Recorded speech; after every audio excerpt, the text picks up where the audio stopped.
Ndiniteka n'umunezero ntangere byo gusubira kuguha yambo mu mwanya wa Isange TV imbonesha kuri imwe rudende gushikiriza amakuru n'ibiganiro biba bigezweko kandi biba byakorewe amatohoza. Ndagoye kazero amakuru n'ibiganiro tugira tugushikirize kuri iyi saha na makuru mu rurimi rw'ikirundi mushikirizwa kumonesha kuri yanyu mukunda cyane ya Isange TV imbonesha kuri imwe rudende ibashikiriza amakuru n'ibiganiro biba bigezweko kandi biba byakorewe amatohoza haba muri politiki mu nkino mwiperereza mu gateka kaze na muntu mu makungu ya kure ndetse nari makuru yose abari kwaravugwa ijya nino imbonesha kuri yanyu mukunda cyane ya Isange TV ibashikirayo ikayabatorokaniriza ku buryo bw'ito nido.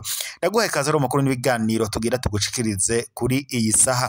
Reka rero mbanze ndakwibutse weho utarapyonda sabone canke partage ugira obanze ufyonde ko kugira uzurabo wa mbere kubona amakuru n'ibiganiro tugushikiriza 5 kuri 5 kumbonesha kuri yanyu mukunda cyane ya Isange TV imbonesha kuri imwe rudende ibashikiriza amakuru n'ibiganiro biba bigezweko. Rero zimwe mu ngingo nkuru amakuru yacu ari buze gushimikira ko ku buryo bw'ipfunyapfunyo rero tuyaherenga mu Burundi mu gihe amatora yimirije ayo umukuru w'igihugu mu mwaka w'2027 ndetse n'ayabashinga amateka yo muri uyu mwaka w'2025 abanyagihugu batari bakeyi barafise ubwoba ko bishobora kuzoba bibi ngaha mu gihugu cy'u Burundi bivanye no kungene amatora ariko arategurwa. Nubwo biruko kandi mu mugambwe CNDD FDD injyane zasubiye kwaduka uruntu rwasubiye kuvuga icuka kitari ciza casubiye kugaragara aho rero abategetsi bakomakomeye bariko baravuga ko Perezida Evariste Ndayishimiye adashobora kuzokwitoza mu kibanza cyo mukuru w'igihugu mu mwaka w'2027 mu kiringo ca kabiri mu gihe bavuga ko ngo Perezida Evariste Ndayishimiye ari we ntambamye y'u Burundi ngo kuba kudashika kumbona kazoza igihugu cihaye mu mwaka w'2024 ndetse no mwaka w'2026 nk'igihugu kizoba giteye imbere. Muri abo rero bariko baranyonorana ndetse bariko baranyinyurana n'umukuru w'igihugu cy'u Burundi harimo umushikiranganje wa mbere Gervais Ndirakobuca ari nawe ndetse abanyagihugu bariko baraha amahirwe ko ari washobora kuzarongora u Burundi muri ici kiringo cyo mu matora yimirije mu mwaka w'2027. Ubundi nawe kandi ariko kunyinyurana no mu butegetsi bwa CNDD FDD ni Nyeniteka Reverien Ndikuriyo umushikiranganje w'umugambwe CNDD FDD umugambwe uri ku butegetsi nawe ntabwo ameranye neza n'umukuru w'igihugu cy'u Burundi Evariste Ndayishimiye. Undi kandi atumvikana neza mu burongozi mu mugambwe CNDD FDD ni Prime Niyongabo uyu akaba ari we arongoye igisirikare cy'u Burundi ndetse n'abandi batari bakeyi bakomakomeye ngaha mu gihugu cy'u Burundi na cane mu mugambwe CNDD FDD aho bavuga ko rero barambiwe intwaro ya Perezida Evariste Ndayishimiye. Mugihe rero amatora yimirije abatari bakeyi barahanze amaso Burundi bariko baravuga ko amaraso ashobora kuzomeneka bivanye no kungene nkuko vyagenze mu gihe wari Perezida Pierre Nkurunziza yashakaga kwitoza mu kiringo ca kabiri mu matora yo kuba umukuru w'igihugu mu Burundi. Bakavuga ko rero ivyabaye mwico gihe n'ubundi bishobora kuzakwaduka bikaba mu gihe Perezida Evariste Ndayishimiye ashobora kuba atazokwitoza mu kibanza c'umukuru w'igihugu ngaha mu Burundi nkuko rero amakuru duhabwa n'amasoko yacu n'ubundi abandanya abigarukako ndetse n'abahinga mu bya politiki ngaha mu karere k'ibiyaga binini bakabandanya babigarukako. Ibi kandi ibiruko mu gihe mu minsi iheze hariko haravugwa icuka kibi hagati y'umushikiranganje wa mbere Gervais Ndirakobuca ndetse n'umukuru w'igihugu cy'u Burundi Evariste Ndayishimiye aho rero bariko baranyinyurana. Perezida Evariste Ndayishimiye avuga ko umushikiranganje wa mbere Gervais Ndirakobuca atakimutunganiriza amabanga nkuko yayamujeje. Ivyo biruko kandi mu gihe Musenyeri kuri ubungubu yoba avuye mu gacerere akaba avuze ko ibizoshikira u Burundi vyamaze kumenyekana ndetse anatangaje ushobora kuzoba umukuru w'igihugu cy'u Burundi mu mwaka w'2027 mu matora yimirije ndetse anavuze ibizoba nyuma yuko amatora abaye. Kuri ubu rero Perezida Evariste Ndayishimiye arisanga mu yabiri kuko nta numwe mu butegetsi bwa CNDD FDD akimufata nkaho ari umukuru w'igihugu nkuko n'ubundi amasoko yacu abandanya abigarukako. Reka tunyarukire imuyinga kubiriko birahavugwa naho mu ntara rero ya Muyinga hariko haravugwa amakuru atya uti rero biteye bite mu ntara ya Muyinga abadandaza amavoka ashoka muri Tanzania bariko barasaba kongerezwa ibiciro mu mwaka w'2024 ikiro c'amavoka cagurwa amafaranga 2,700 y'amarundi ariko kuva haje amakoperative abiri ashora amavoka hanze y'igihugu ikiro civoka kiragurwa amafaranga 1,200 y'amafaranga y'amarundi nkuko bishikirizwa na bamwe mu barima amavoka twasanze ku rubibe rwa Kobero muri komine Butihinda intara ya Muyinga kuri uyu wa kane ndamukiza 2025. Abo barimyi bavuga ko abarangura ayo mavoka bari bakwiye ngo kongereza 200 ku mufuko w'ibiro 100 by'amavoka muri kino gihe umufuko ukaba ugurwa amafaranga 80 y'amafaranga y'amarundi. Abayobozi bayo makoperative uko ari abiri ashora amavoka mabisi hanze y'igihugu tukaba rero tukibarondera kugira ngo bagire ico bashikirize kuri ivyo biriko biravugwa. Nubwo biruko kandi ivoka zihiye zigura ngaha Ikobero nyine zikaba zigugwa amafaranga 2,000 kuri ivoka imwe, naho rero ivoka ntoya ikaba igugwa amafaranga 1,000 y'amafaranga y'amarundi. Naho rero abazihereza bakavuga ko ico giciro ngo cigwije na kabiri karenga gato ugereranyije nuko amavoka yagurwa mu mwaka uheze.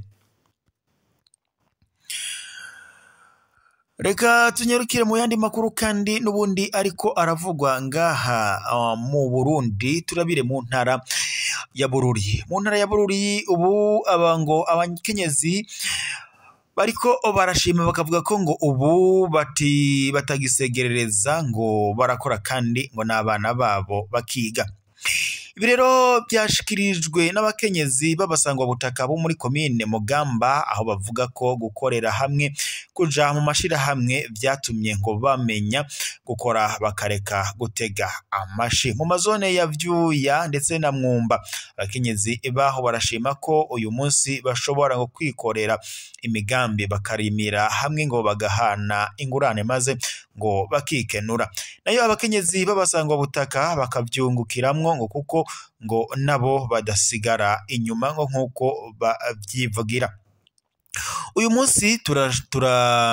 munsi turasomesha abana tukarima tukongera kandi tugakora biciye mwishira hamwe y'abakenyezi n'abigeme ryishinze kurwanya amabi akorerwa abo bakenyezi na cane abasangwa butaka kandi bagakarihirizwa ubwenge bakongera bagashirwa mu mashira hamwe. Abo bakenyezi bavuga ko abagabo babo batagishidikanya ngo kubashigikira iyo bagiye mu mashira hamwe canke ngo bababere intambamye kubera ko ngo bashobora gukora imigambi batarinze ngo kubaka ifashanyo mbere bakazana n'inyungu. Ivyo byashikirijwe kuri uyu wa gatanu ndamukiza 2025 muri komine Mugamba aho bari baramutse bahurira hamwe ngo babihimbaze umunsi mukuru wahariwe agateka k'abakenyezi kuko batashoboye guhura kuwa 8 Ntwarante. Inamuco Claudine arongoye ishirahamwe AFFVB rishigikira abo bakenyezi amenyesha ko ngo kubakarihiriza ubwenge ngo be no kubashigikira mu migambi y'iterambere byatumye batacikumira ngo kandi ngo bibaha intege zo gukora cane. Abakenyezi 40 muri bo harimwo n'abasangwa butaka bantaho nikora bakaba rero baronkejwe udukarata two kwivurizako. Tunyarukire mu makuru ariko aravugwa mu makungu, tunyarukiye muri Repubulika Iharanira Intwaro Rusange ya Kongo, mu gihe Repubulika Iharanira Intwaro Rusange ya Kongo ibandanya ihura n'ibibazo bitandukanye. Kuri ubu rero n'ubundi mu myuzurira yabaye muri ico gihugu bitewe n'imvura nyinshi yahaguye, kuri ubu biravuga ko abagera kuri 33 aribo bamaze guhitanwa n'iyo myuzurira yabaye mu gisagara ca Kinshasa muri Repubulika nyene Iharanira Intwaro Rusange ya Kongo. Imvura nyinshi yaguye mu ijoro ryo kuwa kane rishira iryo kuwa gatanu ndamukiza 2025 yarononye ibitari bike muri Repubulika Iharanira Intwaro Rusange ya Kongo, na cane cane mu karere ka Cungu mu buseruko bw'igisagara ca Kinshasa muri Kongo Centre, nkuko bitangazwa n'ikimenyesha makuru Le Quotidien.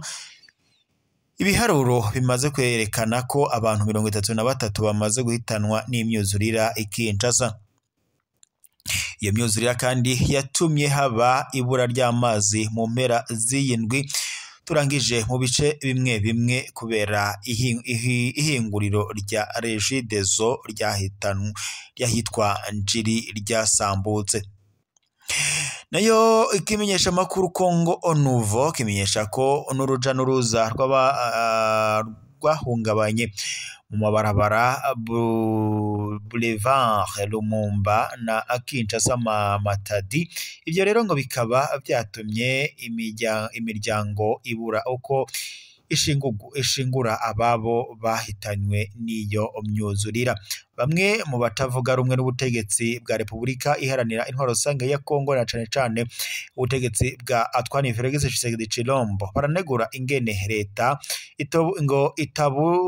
ataburyo nabo n'ubuhinga ngo yateganyije mu gukinga ndetse no kugwanya ibiza ngo biturutse ku myuzurira. Prince Epench, umuvugizi w'urunani rw'imigambwe Lumuka, agira ati ntivyumvikana ingene hohera amasaha 28 imvura iguye yisegenya ishize mu kaga igisagara ca Kinshasa, ariko hakabura ubutabazi bwihuta ku bashikiwe n'iyo myuzurira.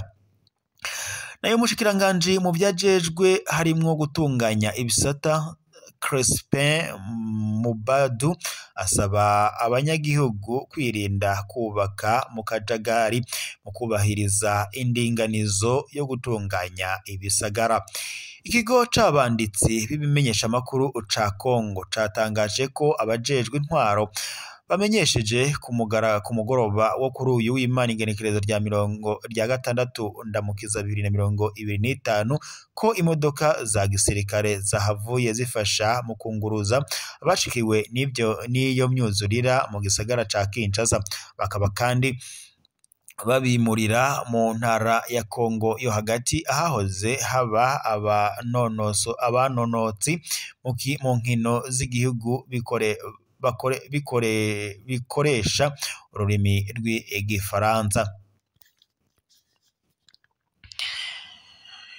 Reka rero mbashimire mwese twari turi kumwe makuru n'ibiganiro twabashikiriza kuri Umunesha kuri yanyu mukunda cyane ya Isange TV. Umunesha kuri mwe rudende bashikiriza makuru n'ibiganiro biba bigezweho kandi biba byakorewe amatohoza.